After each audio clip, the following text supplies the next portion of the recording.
Hello guys, welcome back to our YouTube channel. അങ്ങനെ ഞങ്ങളുടെ YouTube channel ഇതുവരെ subscribe ചെയ്യാത്ത ആളുകൾ സബ്സ്ക്രൈബ് ചെയ്യുക, സപ്പോർട്ട് ചെയ്യുക. നിങ്ങളുടെ സപ്പോർട്ടാണ് ഞങ്ങൾക്ക് പുതിയ വീഡിയോസ് ഇടാനുള്ള പ്രചോദനം എന്ന് പറയുന്നത്.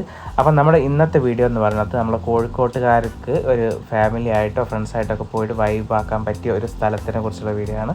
അപ്പം ഞങ്ങൾ ഫ്രണ്ട്സ് എല്ലാവരും കൂടി നമ്മളൊരു കോഴിക്കോടുള്ള കോട്ടൂർ, നമ്മൾ ഇൻസ്റ്റാഗ്രാമിലൊക്കെ ഇപ്പോൾ ഫേമസ് ആയിട്ടുള്ള വീഡിയോ ഉണ്ടല്ലോ, ഒരു കനാലിൻ്റെ. അപ്പോൾ ആ കനാലിൽ കുളിക്കാൻ വേണ്ടി പോയതാണ് ഞങ്ങളൊരു 5-6 ആളുകളുണ്ടായിരുന്നു. ഞങ്ങൾ കാറെടുത്ത് പോയി, ഞങ്ങളവിടെ എത്തി. നല്ലൊരു വൈബായിരുന്നു കേട്ടോ. നമ്മളെല്ലാവരും നല്ല മാക്സിമം എൻജോയ് ചെയ്ത്. ഞങ്ങൾ സൺഡേ ആണ് പോയത്, അതുകൊണ്ട് തന്നെ നല്ല റഷ് ഉണ്ടായിരുന്നു. ഒരുപാട് ആളുകൾ അവിടെ വരുന്നുണ്ട്. നമ്മൾ എന്താ പറയുക, മാക്സിമം നമുക്ക് എൻജോയ് ചെയ്യാൻ പറ്റുന്ന ഒരു പ്ലേസാണ്. നമ്മൾ അധികം പ്രൈവസി വിചാരിച്ച് പോകുന്ന ആളുകളൊന്നും വരണ്ട. കുളിക്കാനൊക്കെ എന്താ പറയുക, ഒരുപാട് ആളുകളുണ്ടാവും. അതുകൊണ്ട് എന്താ പറയുക, ആ ഒരു പ്രൈവസി വിചാരിക്കേണ്ട. നമുക്ക് കംഫർട്ടാണ്. നമുക്കെന്താ വെച്ചാൽ നമ്മളെല്ലാവരും നല്ല രീതിയിൽ തന്നെ മാക്സിമം എൻജോയ് ചെയ്ത് നമുക്ക് കംഫർട്ടായിട്ടുള്ള രീതിക്ക് തന്നെ നമുക്ക് നമ്മളേതായ രീതിക്ക് എൻജോയ് ചെയ്യാൻ പറ്റിയ സ്ഥലമാണ്. അപ്പം വെള്ളത്തിനെ പറ്റി പറയുകയാണെങ്കിൽ നല്ല ഫ്രഷ് വാട്ടറാണ് ഡാമിൽ നിന്ന് വരുന്നത്. അതുകൊണ്ട് തന്നെ നല്ല തണുപ്പുണ്ട് കാര്യങ്ങളുടെ. ഇത് കൃഷി ആവശ്യത്തിനായിട്ട് ഈ കനാൽ വഴി ഒഴുകുന്ന ഒരു ഡാം വഴി വരുന്ന വെള്ളമാണ്.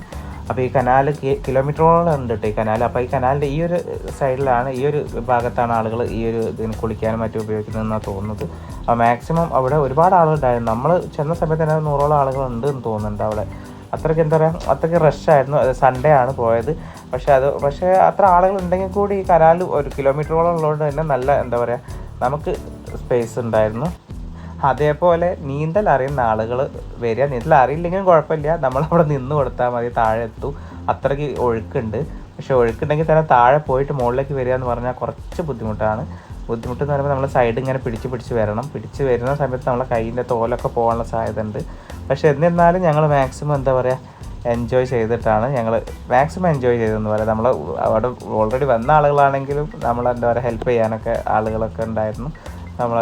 നമ്മൾ മാക്സിമം എൻജോയ് ചെയ്തിട്ടോ. ഞങ്ങളെല്ലാവരും ഫ്രണ്ട്സ് എല്ലാവരും കൂടി വന്ന് നല്ല ഒരു സൺഡേ ഞങ്ങൾക്ക് എന്താ പറയുക, ഒരു 1 ഡേ ട്രിപ്പ് പോയ ഒരു ഫീലായിരുന്നു നമുക്ക് ഈ ഒരു ഇത്. ഞങ്ങൾ 2 മണിക്കൂർ 3 മണിക്കൂറോളം ഞങ്ങളവിടെ എൻജോയ് ചെയ്തിട്ടുണ്ട്. അപ്പം ബാക്കി വീഡിയോസ് ഫുള്ള് നിങ്ങൾ കാണുക. അവിടെ മാക്സിമം ഞങ്ങൾ എൻജോയ് ചെയ്തിട്ടുണ്ട്. അപ്പോൾ അതേപോലെ ഞങ്ങളുടെ വരുന്ന വീഡിയോസും കാര്യങ്ങളൊക്കെ നിങ്ങൾ സപ്പോർട്ട് ചെയ്യണം. ഞങ്ങൾ വീഡിയോസ് ഇടാൻ കുറച്ച് ലാഗ് ആവുന്നുണ്ടെന്ന് വെച്ചാൽ നമുക്ക് ഒരുപാട് മറ്റ് കാര്യങ്ങളൊക്കെ ഉള്ളത് കൊണ്ട് തന്നെ വീഡിയോസ് ഇടാൻ ലാഗ് ആവുന്നുണ്ട്. അപ്പോൾ ഇനി വരുന്ന ദിവസങ്ങളിലൊക്കെ നമ്മൾ മാക്സിമം വീഡിയോസ് ഉണ്ടായിരുന്നു ഇതായിരിക്കും. അപ്പോൾ എല്ലാവരും സപ്പോർട്ട് ചെയ്യുക.